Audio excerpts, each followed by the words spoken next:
So good afternoon and welcome to the first of two multilingual webinars that are being held this month. Just a few housekeeping items. This event is being recorded, so please direct all questions to the chat box to your right and they will be answered at the end of the event. We also love to hear from what agencies you all are with, so please let us know in the chat box as well. And now I'm going to pass it over to the Multilingual Community of Practice lead, Laura Godfrey. Take it away, Laura. Thank you, Alex. And hello, everybody, and welcome to this new webinar that the Community of Practice is putting out. I am delighted to see so many of you here, so welcome. I think you're in for a treat. So this webinar called How USA.gov in Español uses quantitative and qualitative data to meet the needs of its audience is going to give you a window into how my colleagues Fabiola Herrera and Andres Ortiz collect and analyze data from many different sources, including the website, the contact center, and social media platforms, and what recommendations they have for different USAGov teams and other government agencies. Getting this data is the first step to better serve our customers. It will provide more clarity about how people search, find and use information to help them answer their government questions and complete everyday transactions. As always, we will listen to the entire presentation and we'll have some time at the end of the webinar to ask questions. But feel free to write them in the chat box as you think of them. We'll do our best to get to as many as we can. And with that, I'll pass it over to Fabiola and Andres. Take it away. Thank you, Laura, for your introduction, and good afternoon, everyone. Do you hear me? I hope so. Yes, you sound great. Okay, thank you very much all for being here today. So before starting our presentation, we would like to talk about USAGov mission. Could you pass the slide, Andres, please? Our mission is to make it easier for everyone to find and understand the government services and information people need anytime, anywhere, any way they want. Next, please. This is a quick snapshot that shows the evolution of our organization. We have almost 50 years of history. We were born in the 70s, and at the beginning, we were a print publication-based organization. But over the years, we have evolved to provide government information services through different channels. Nowadays, we manage several sites, social media, and email marketing channels, as well as contact center, among others. Next. As I mentioned, USAGov uses multiple channels to answer questions about government information services. And these channels are: we have websites, which include USA.gov, USA.gov en Español, and vote.gov. For instance, USA.gov and USA.gov en Español provides a wide variety of contents, from how to get the contact information of an agency to how to send a visa, as well as how to find your selected service number to how to file, let's say, a complaint. We also have the USAGov contact center by phone and web chat in English and Spanish, in which our users ask a wide variety of questions. We also have social media and emails in both languages. We also have the USAGov blog, which is blog.usa.gov, which features what we are learning in our work. Basically, it's written for federal agencies and others interested in federal web technology, content, and outreach. Finally, we have chatbots, which answer the most common questions people ask. Next, okay. First of all, I want to talk about one of our channels, the USAGov Contact Center. Because we always pay attention to our audience's questions, in April 2019, we started a project to conduct a deeper dive into the information available through our call center. These findings are giving us a more detailed picture of our audience's needs. Our outreach, content, and other teams are using these richer findings to inform our overall strategy. And in this way, we ensure we are delivering a better level of service to our customers. Next, our methodology. So how we do it. We normally read all the chats we receive in Spanish every month.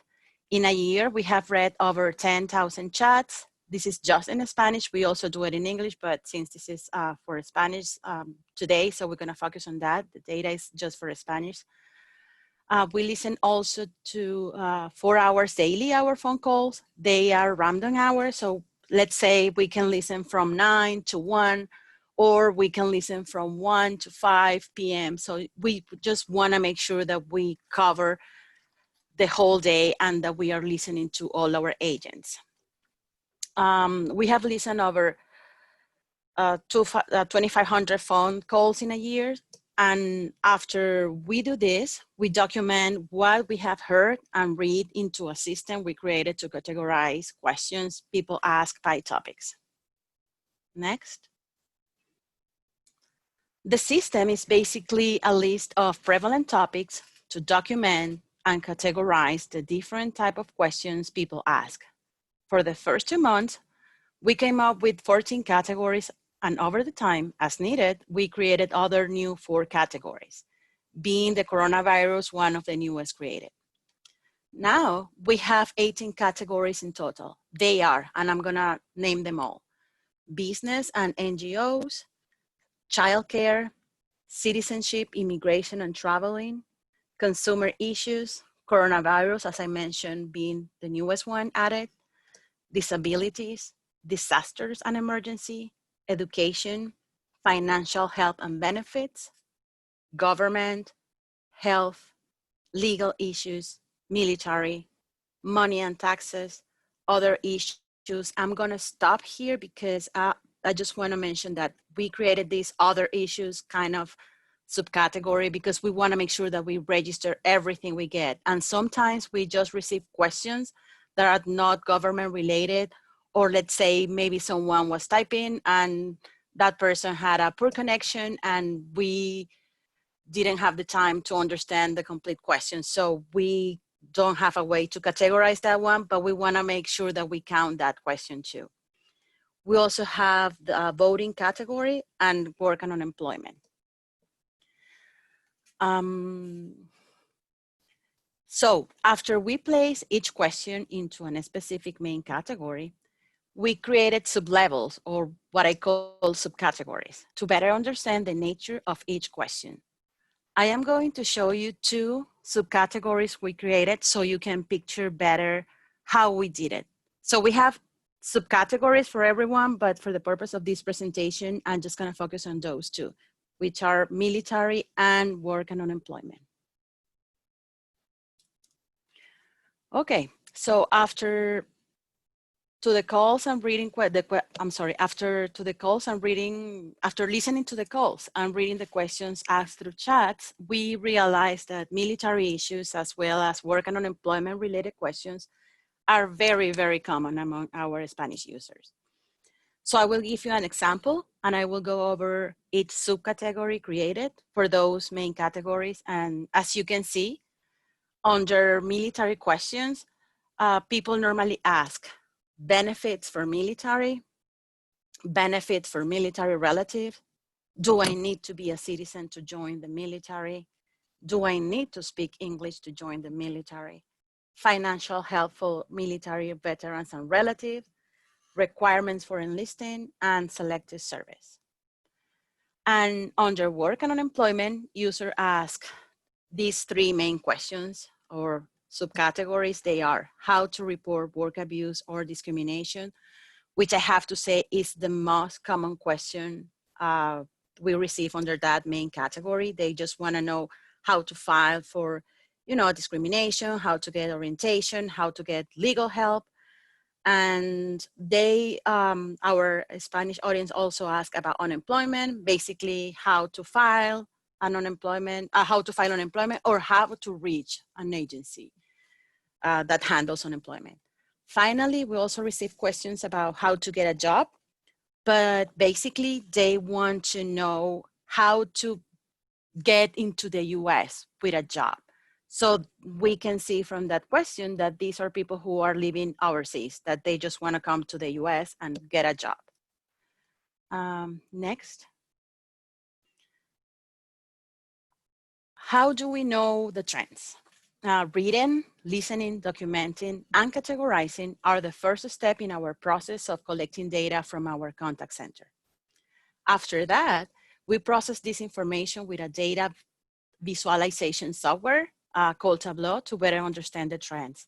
You can use another software, but in this case, it's the one that we use. I just want to add that Tableau not just help us to identify trends, but also help us to get other useful information. For instance, Tableau allows us to see from which channel we receive the most asked questions. For example, we can see from this report that people tend to ask military-related questions over the chats. If you see the light blue line on the left, the difference between the volume of questions from phone calls and chats is evident.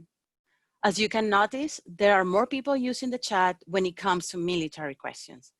However, with work and unemployment related questions, you can see that users tend to call the contact center instead of using the chat option.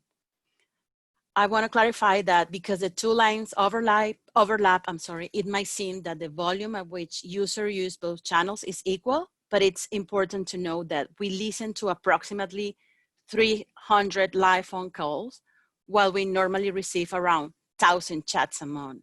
So numerically speaking, work and unemployment questions continue to be important questions for our callers.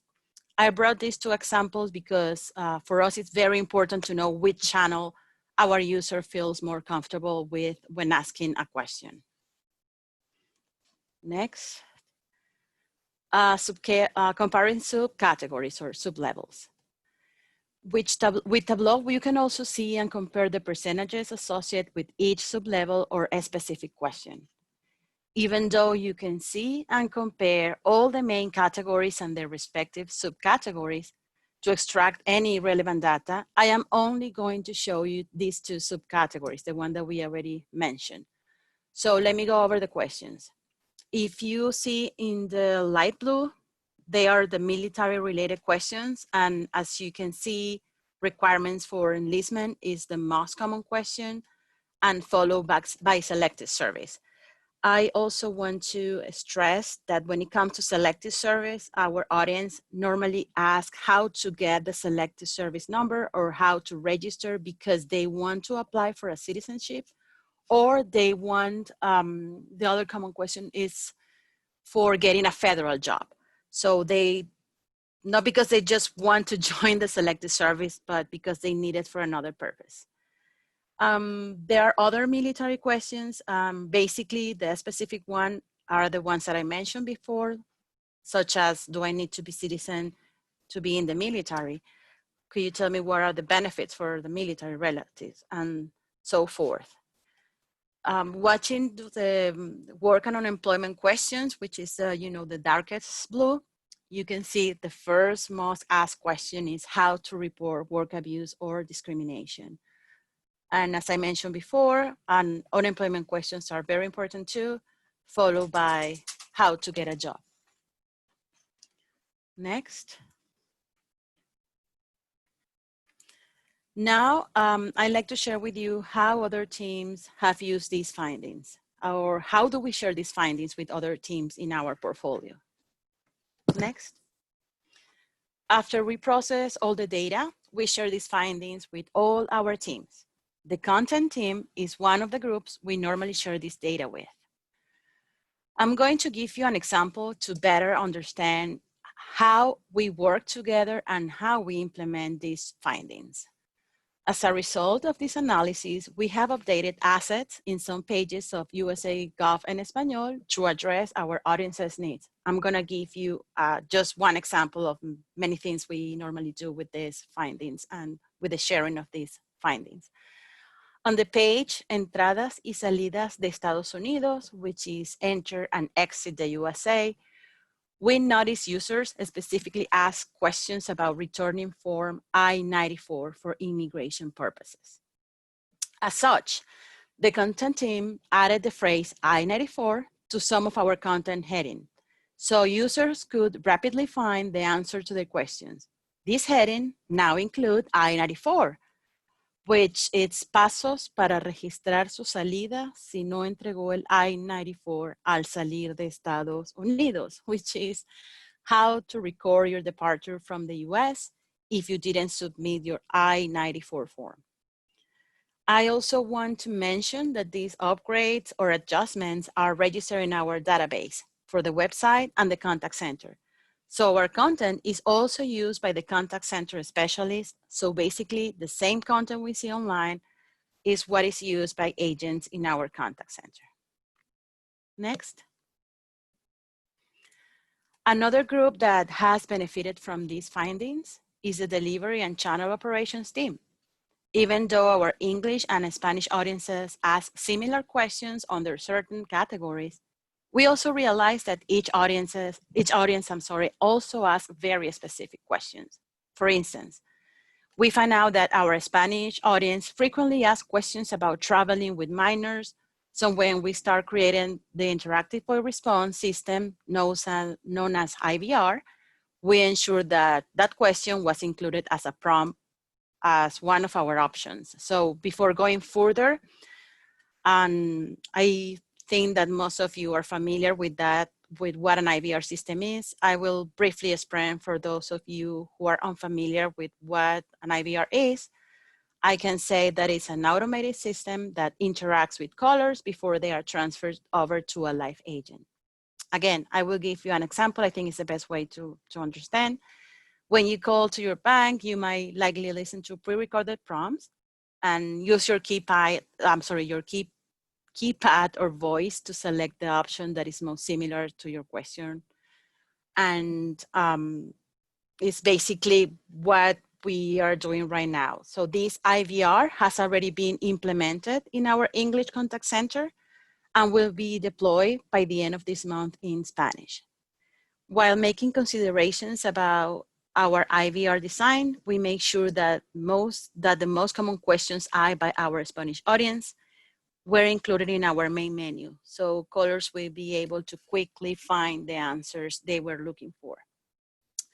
If we include menu options that aren't top task, we make the experience more difficult to callers. In this slide, you can see how using what we learned from our IVR best practices and our customer call data, we began work on the IVR structure. Most popular topics appear as the first items in the menu, and each branch allows callers to repeat the options or return to the previous menu. Here you have the information architecture or the model we use to structure our IVR. As I mentioned before, we determined the top 5 prevalent topics from our findings, and they are, I'm gonna just be more specific. So let's say you are a caller and you will hear our greetings and you will press 1 and you will listen to the options under citizenship and immigration. Or you are another caller and you wanna know more about traveling and you need to press 2.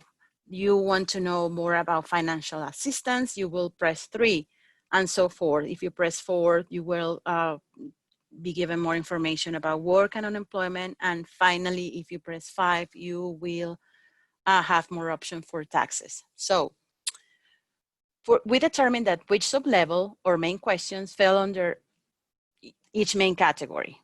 For instance, I'm going to be more specific in this.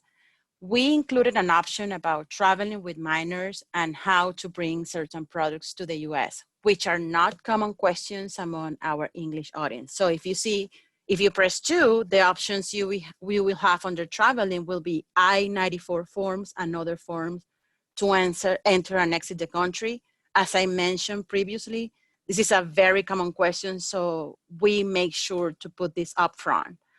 We also noted that passport questions were very common, as well as traveling, as I said, with a minor and bringing a foreign minor into the US. The ones that you see bolden, it's because we didn't put those in English. I'm not saying that our English speakers don't ask about this, but normally it's not a priority for them. So we make sure to include these three on our IVR. Saying you will see another subcategories for, let's say you press option number 5, the two main questions we realize our Spanish audience asks the most are general tax questions and the status, refund status. Next. Now, I will talk more about our social media messages. We really are committed to interacting with our audience through different channels. So that's why we also share our findings with the outreach team. This team has been able to use these identified trends to connect with different agencies, share clear and official information on those topics, and clarify common misconceptions for the public. As a result, the performance of our messages is strong and consistent and increasing and stabilizing, especially in terms of total audience reach. They show us that contact center findings can support and enhance both our outreach strategy and our content design. I will add that many times we are constantly calibrating with the outreach team. We have realized that some of the questions asked through our contact center are the same questions people ask through our social media. Sometimes these questions appear in both channels at the same time. Other times, questions start appearing in our contact center first and then start appearing in our social media channels later. So when this occurred, we were already prepared with the messages or information people wanted to know about. With that being said, I will give you 2 examples about how the outreach team has also benefited from our findings. In May and April, we saw a spike in questions about how to get help with rent payments and how to notify the IRS about address changing. So we communicated this to the outreach team and they created successful campaigns, and you can see them here.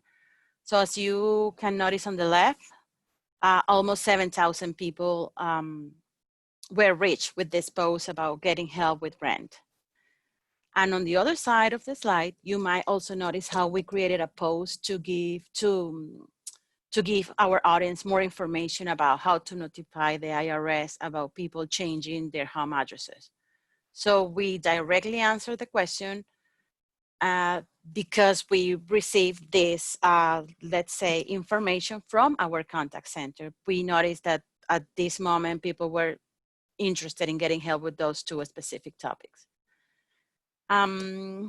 Well, this concludes the first part of our presentation.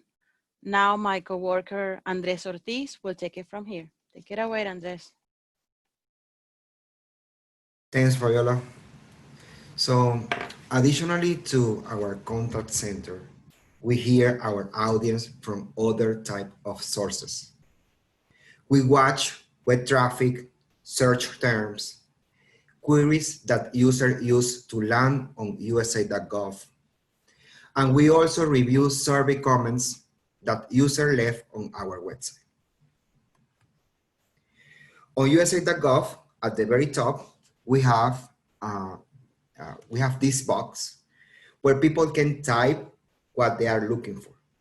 We gather this data to see which are the trends.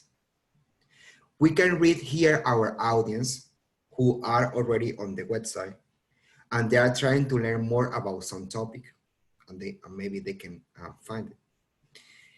We make a report with the top 100 queries that we analyze them weekly in a meeting with the outreach team. The outreach team takes some notes to develop new message for the upcoming week. Another tool that we use is Google Analytics. As you know, part of our mission is to make more accessible government information and services. Here we take a look at all websites from other agencies to find new topics or spikes in the past week. Here is how we do it. When you are in the government-wide main reporting profile, in Google Analytics. Click here, behavior, then sign content, and then finally content drill down. Here you can see how ranks page view from other agencies. We analyze this data and take some of them to showcase in the outreach meeting so they can reuse, promote, or translate it to reach a larger number of people. Let me go back to the presentation. I paste a video here explaining how to do it if you can access later. Another tool that we use is digital.gov. It was called Pulse until one week ago. Here we access other agency pages that are not using Google Analytics. We explore one by one to see new press releases, topics, or information that we can share with our audience. I'm unable to show you right now how to use it because this website changed recently. I'm not tried yet, but I just wanted to mention it to let you know where you can get additional data from the government. I'm leaving the link here and you can access it later. It changed, it's not Pulse, it's digital dashboard now. And you need a maths.gov account to access. But how it looks is something like this.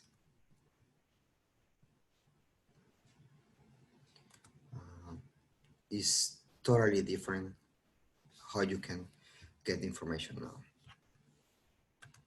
Getting back to the presentation.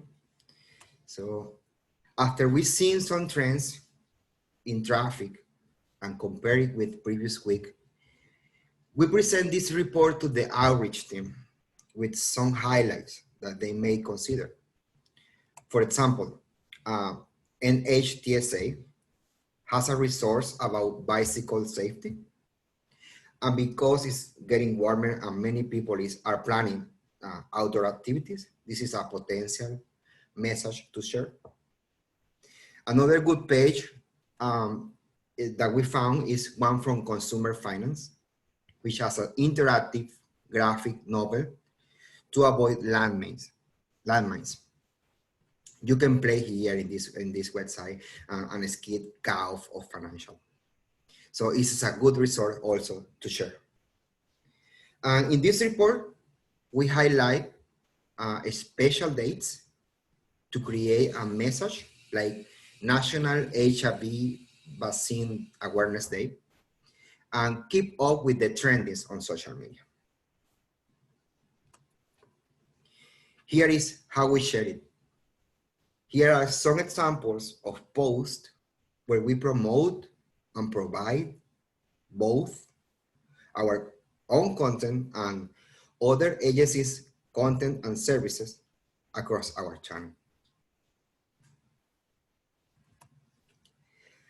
Another way to get data is analyzing search terms. I took the coronavirus page to explain how we classify queries that people type on Google to land to on our website. We analyze this query weekly to see what topics rank higher. Here you can see 40 categories where we match each of them. As yet, we have analyzed more than 50,000 queries from March 15 to June 6. And this is only for the Spanish side. So here is the result by week. So it doesn't look good, so I'm going to open up my Tableau file to show you. So here you can see how many queries are in each category by week, sorry. We provide this information to the content team and they can filter by week and see trends of what people is looking for. And the most important part here is how the people is looking this information.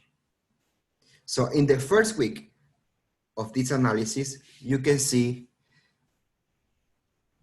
most of the concern here were related to COVID in the US, about COVID-19, COVID and travel, website, news and days. So we can infer here that the main concern was getting information, official information. And in this other worksheet, content and outreach team can see the queries in details. For example, people was asking about domestic flight coronavirus, domestic flight. So this was a common query that the people was typing on Google. So this is information that the content team may be considered to develop a new page or assets. So if we change to last week, for example, here, from May 31st to June 6th, you can see that concerns change. Now it's still important COVID-19 in the US, but also people are getting our website for information related to government assistance and government guidance. So let me show you an example. Government this past week. For example, government assistance. People was typing ayuda del gobierno, so help. But this is the way that people was type on Google to find information. So if content team wants to improve position in search results, this is the way how to do it.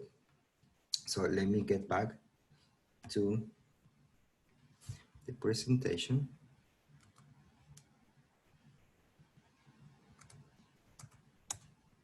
Yes. So after reviewing all this data, I wanted to show you all the typos for coronavirus that users use on Google. And USAGov in Español appear in those search results. All of these are good for the content team. They can use it and tag it in the page to improve the position in search results.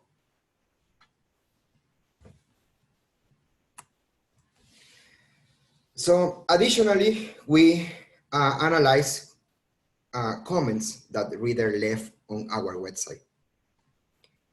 We made this analysis monthly. At the bottom of each page on USA.gov, we have this survey that users can fill out and leave their comments. These comments are divided into teams. And here is an example of them. One user left a comment requesting a Spanish phone number to communicate with Census Bureau. I sent this comment to the content team with the suggested phone number. And now, if I click in the page, you can see how the page was updated with the phone number. Another type of comment go to the outreach team. These are comments not related to fixing something or developing new content. These are related to information that is already on the website, but may be promoted.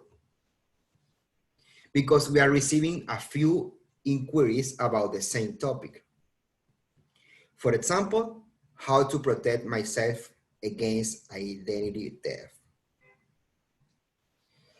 Along with that, we got comments like this page should have larger fonts for elderly readers. These kind of messages are reviewed and sent to the user experience team to consider for future improvement. But what happens if someone leaves a comment requesting information that we don't cover? So another way to tackle this service is suggesting some additional assets to the content team. If the topic is not developed on our website, for example, one comment said, please add how you can obtain an adoption certificate. The suggested action from the analytics team was to develop a new asset. And here is a screenshot of the result. In the next part, I'm going to explain how we measure our success. Here is an example of what we did with the Twitter account, USAGov en Español. On Twitter, we wanted to see how much people were seeing our tweets and if they were important to our audience. We focus on impressions, the number of times users saw the tweet, and engagement, if they interact with the message. From November 2019 through April 2020, we made some strategies and we started to measure the impression that these tweets were getting. We shared information from other agencies. We partnered with them in our Twitter chat to see how respond our audience. And in this graph, you can see how we get spikes when we tweet, for example, from NASA, when we made a Twitter chat, and when we share institutional messages from USA.gov. As you know, our country has different time zones. And part of the analysis was to know our audience. And it was important to know at what time they were getting our messages. So we tried posting at different times, 7 a.m., 8 a.m., 10 a.m., to see the best time to tweet. We also tried this around noon, in the afternoon, and in the evening. Now, we schedule our posts 4 times a day, at least, in the best hour when we prove to get more impressions. We came to this conclusion based on what we saw.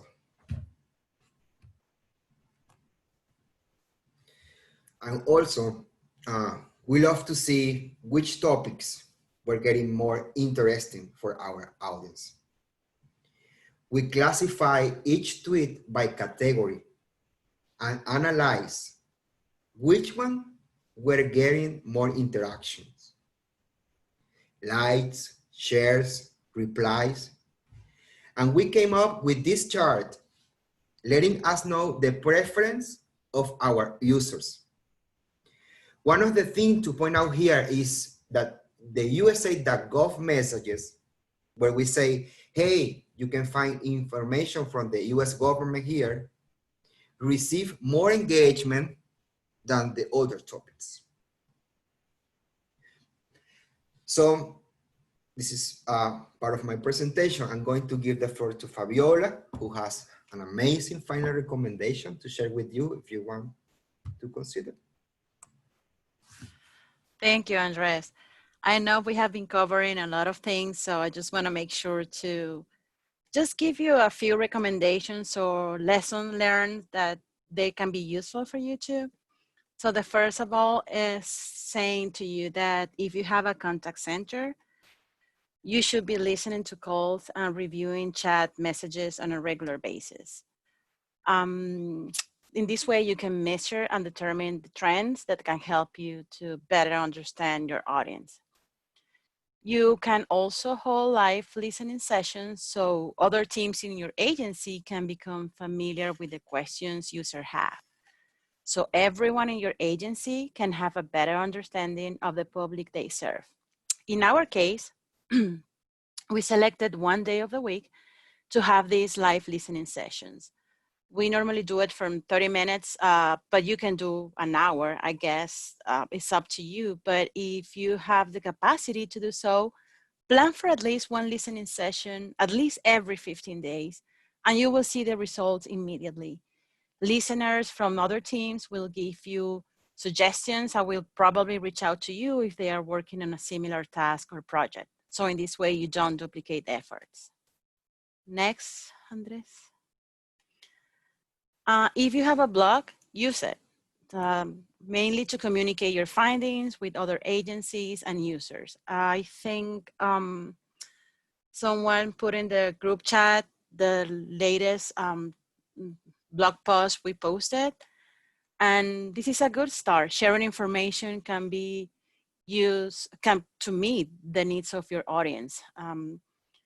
We are planning by the next month publishing another blog post featuring the common questions from the past year. So please don't forget to check out our blog to get this and other relevant information. Again, we already published one with the findings from May to August 2019, but we want to make sure that to publish a new one with the whole year. So you can see better what kind of questions people ask.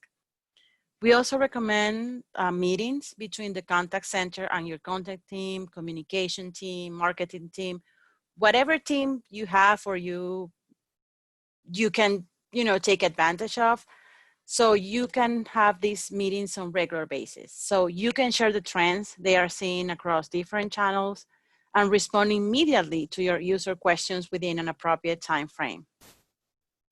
Next, know your audience. By listening to the contact center calls, reading chat, search queries, reviewing survey comments, as Andres showed you, analyzing web traffic, we can get a clearer understanding of the words our audience uses and what topics interest them the most. When we develop content for our website and our social media channels, we make sure to use the language people are familiar with. So this has come especially handy for our Spanish audience. Since our Spanish speakers come from different backgrounds, as all of you may know, and as well as different countries, we have to make sure that we are using the words that are understood by everyone. We also have to make sure that we use the appropriate tone and other cultural details that maybe they don't seem relevant, but they are.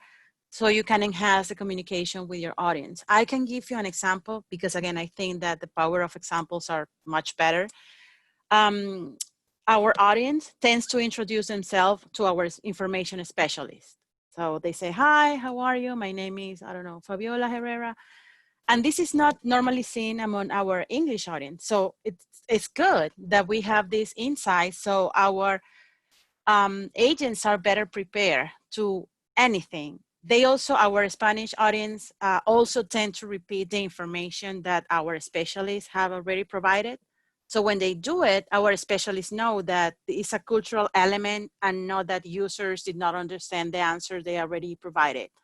I hope you understand, but it's something like in our culture, it's very common to someone is giving you information and you tend to, okay, you repeat again and again and again, but it's just like a kind of processing, what are you listening to?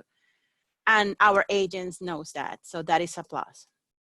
Another recommendation is engaging with your audience through social media channels in proactive way. I know that many of you do that, but I just want to say, do you need to send that message? Please find a way to connect that message with the user needs. Do not send a message just because you want to amplify information. I know that you have to amplify information, but you also need to find a common ground. So you can reinforce the message by effectively communicating the topic or idea and meeting your user needs. For example, let's say you want to encourage people to vote. but you realize through your social media channel that people specifically ask about absentee voting, which is something that we already noticed. So as a result, you might think about adjusting your message and addressing both topics in one message. Finally, make sure your strategy supports your organizational goals. Planning gives structure and motivation, and also helps in developing appropriate strategies. Your web and social media content should always be aligned with your organization. Also, showcasing the result of your progress, prove the overall effectiveness of your strategy, make some changes and tweaks based on analytics and your audience's needs. And even though we communicate our findings with each team on a weekly basis, we make sure we deliver a monthly presentation to the whole portfolio. So in this way, we ensure that our analyses are documented and understood by everyone, meaning that maybe you wasn't able to attend a specific meeting, but you have the documents that you can refer to every time you need, one specific information. So we make sure to document everything and present this on a monthly basis. Okay, before moving on to your questions, I want to thank the entire USAGov team. Without them, this presentation would not have been possible. They are an amazing team. I am so happy working with them. So with that, we will conclude this presentation and open the floor to your questions. Thank you, Fabiola, and thank you, Andres, for a wonderful presentation. You've given us a lot to think about and a lot of information. We do have some questions, and there's one from Michelle at the CDC. She says, if someone, I think, Fabiola, this would probably be for you.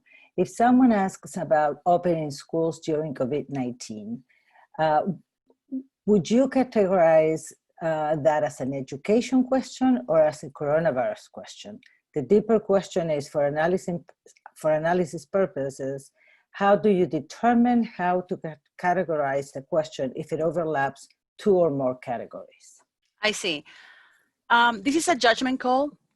That specific question, I would classify it under coronavirus because even though it's something related with education, this person wants to know something else about coronavirus. So it's not specifically about how to study in the US, or we have other subcategories under education, such as where can I learn English? So very specific questions. But since this one, it's about coronavirus, if and a school is open because of the coronavirus, I will place it under coronavirus. But again, it's a judgment call.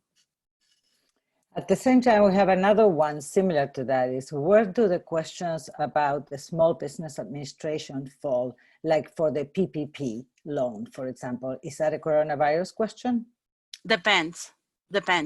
If they mention it in the chat or in the call, like I'm having troubles with coronavirus, I don't know, I am losing my business because of the coronavirus, I will certainly put this under coronavirus because we have a subcategory that says help for small businesses because of coronavirus. If they don't mention anything, we put that question under business issues because again, we don't know. So we want to be transparent. So we at least, again, it's a judgment call. If they mention the word coronavirus somewhere, and since this is a new category, we make sure that we don't duplicate it and just put it under coronavirus. Great, thank you, Fabiola. This is for Andres. What tool do you use for SEO keyword research? Do you use Anglicisms, even if not strictly correct Spanish?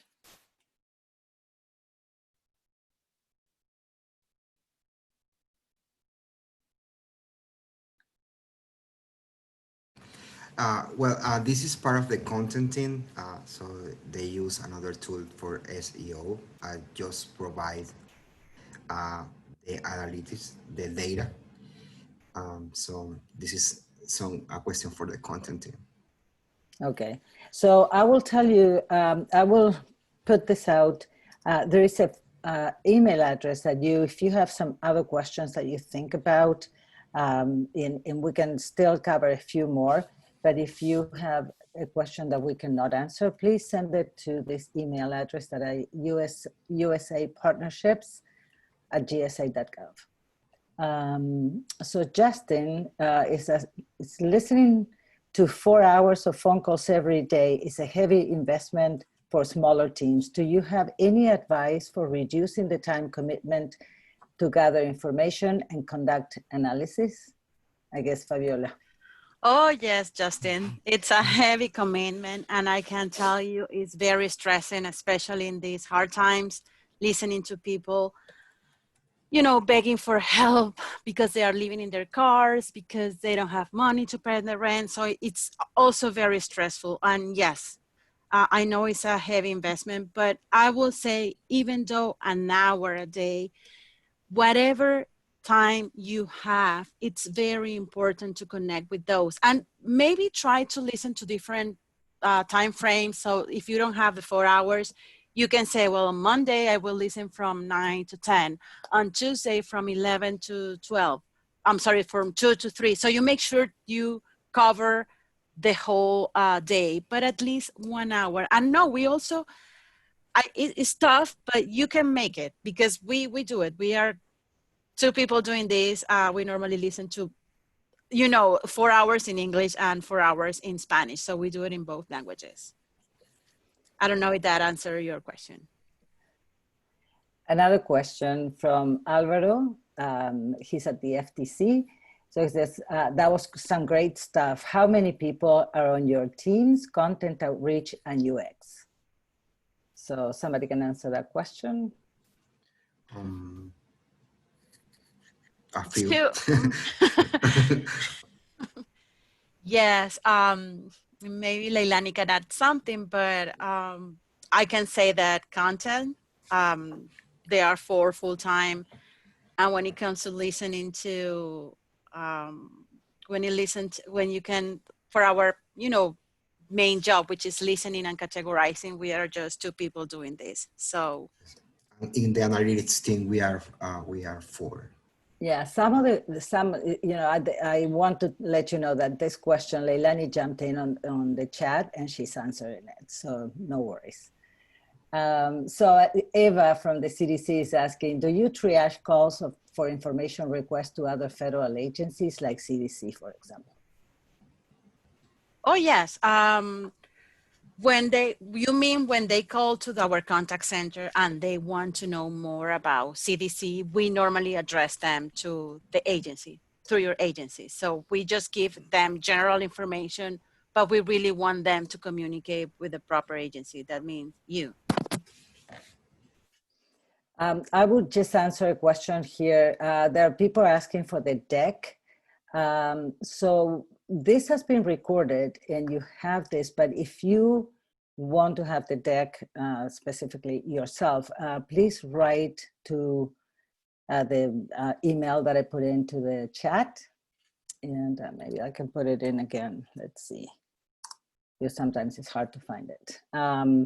So there's the email again. So perhaps right there and request the deck.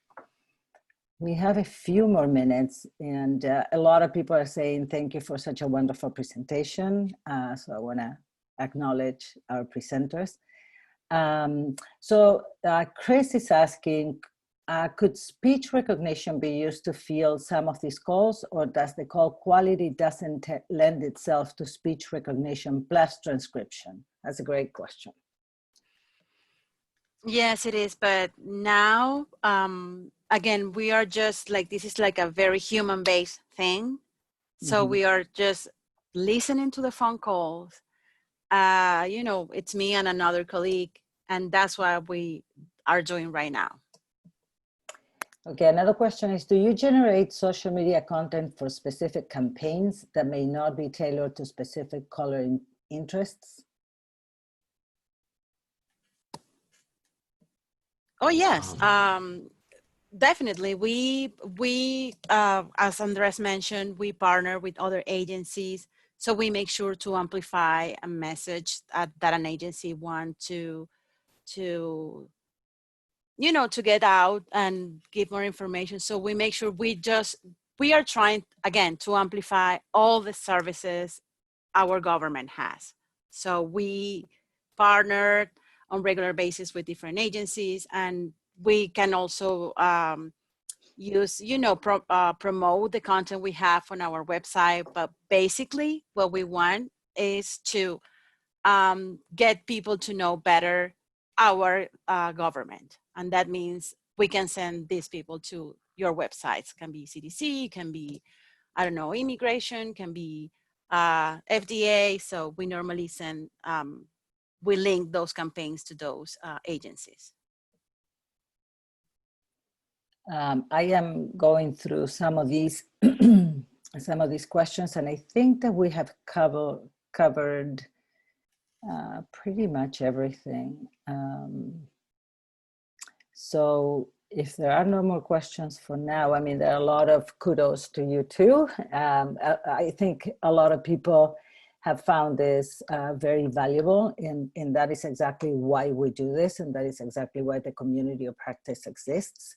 So I'm just going to say— Can I say something, Yes, Laura? I'm sorry for please. interrupting you. No, please. I just want to say that our emails are there. You are seeing them. So if you know, come up with an idea, or you have a question, or you need whatever you need from us. And again, I have to tell you that we have very valuable information. We just share a few things, and maybe you want to know more about what kind of questions people ask about voting, or what kind of questions people ask about census or work and unemployment issues. I hope you remember all the main categories we presented at the beginning. So if you need anything, just feel free to contact us, and we will be more than happy to share the information with you guys. Great. And I just want to mention to everybody who's still here that next week on Thursday, we will have 2020 census language support in 59 non-English languages.